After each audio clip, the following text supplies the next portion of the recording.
le jury du dimanche sur iRadio ITV emedia.sn. Nous recevons Thierno Alassane Sall, ancien ministre de l'Énergie. En 2017, vous avez démissionné ou avez été limogé pour avoir refusé de signer un contrat d'exploration et d'exploitation de concessions pétrolières avec le géant français Total.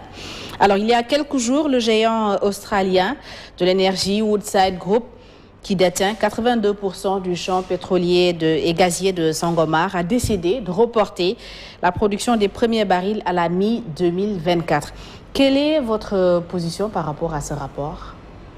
Bon, il est certain que je n'ai pas toutes les informations pour pouvoir apprécier convenablement, mais un report était de toute façon dans l'ordre des choses.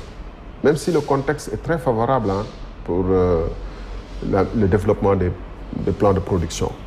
Pourquoi? Parce qu'il y a eu une accélération importante des projets et des programmes pour coïncider avec la fin du mandat de l'actuel président. Il y a beaucoup de... Peut-être le temps ne permettra pas d'entrer dans les détails, mais il y a beaucoup d'éléments de sauvegarde de nos intérêts qui devraient peut-être nous amener à même étaler davantage le projet dans le temps. Parce que chaque fois que les gens découvrent un jugement, avant que de le développer, il faut qu'on fasse une certification. Cette certification devrait être demandée et faite par des cabinets indépendants sous l'impulsion du gouvernement du Sénégal pour savoir exactement ce qu'il en est et quelle est la meilleure façon d'exploiter ça. Quand ils proposent un plan de production, nous devrions aussi également recruter des cabinets très compétents là-dessus pour voir si ce plan de production est dans le meilleur intérêt du Sénégal et optimum. Parce que, vous savez, ces investissements pour pouvoir produire vont être d'abord défalqués des ressources avant qu'on se partage. Donc il est important que le gouvernement du Sénégal sache si les projets qui sont soumis sont les meilleurs et les plus efficaces pour recouvrer le maximum de nos hydrocarbures. Parce que c'est en cela qu'ils prendront en charge nos intérêts. Mais si on est dans la précipitation et qu'on donne presque une carte blanche à la compagnie pour développer, et la compagnie va développer en tenant compte de ses intérêts. Il n'y a aucune raison de croire qu'elle va tenir en compte nos intérêts. Ça ne se passe pas comme ça dans le monde réel.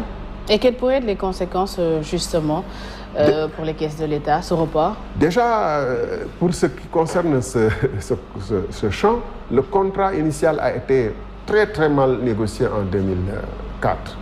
Très très mal négocié. Même dans le maximum de production, on ne pourra pas avoir plus de 40% après recouvrement des coûts dont je viens de parler. Et là, la compagnie peut délibérément se situer dans un palier moindre en prétextant des difficultés de production, en prétextant des difficultés d'extraction ou du marché, et pouvoir tirer plus. Parce que le pourcentage, quand on descend de palier, pour la compagnie est plus élevé et pour l'État est moins élevé. Donc, tout ceci m'amène à dire quoi?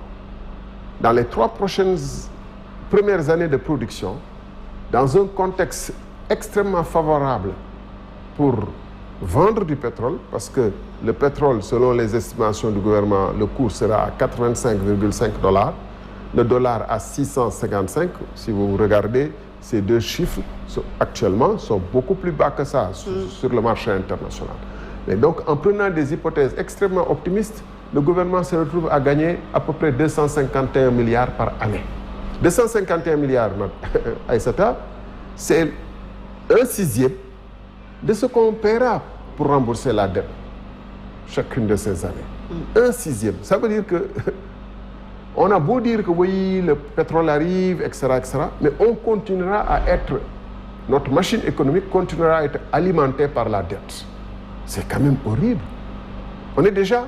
Et toutes ces belles perspectives qu'on nous vend en vue de l'exploration prochaine du pétrole et du gaz. Et c'est pourquoi un gouvernement n'est jamais trop transparent quand l'Assemblée nationale est faible, quand la société civile ne s'intéresse pas trop aux questions, quand dans la société civile, je mets la presse, quand la presse n'est pas trop curieuse.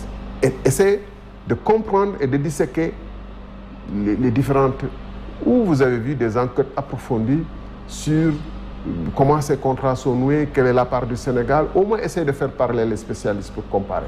En ce moment, le gouvernement va faire un peu plus attention. Mais si on laisse dérouler librement, ben, ils feront selon ce qui les arrange le mieux, sans contre-pouvoir, sans contrôle des pouvoirs. Mais tout gouvernement a tendance à occuper tout l'espace. C'est naturel.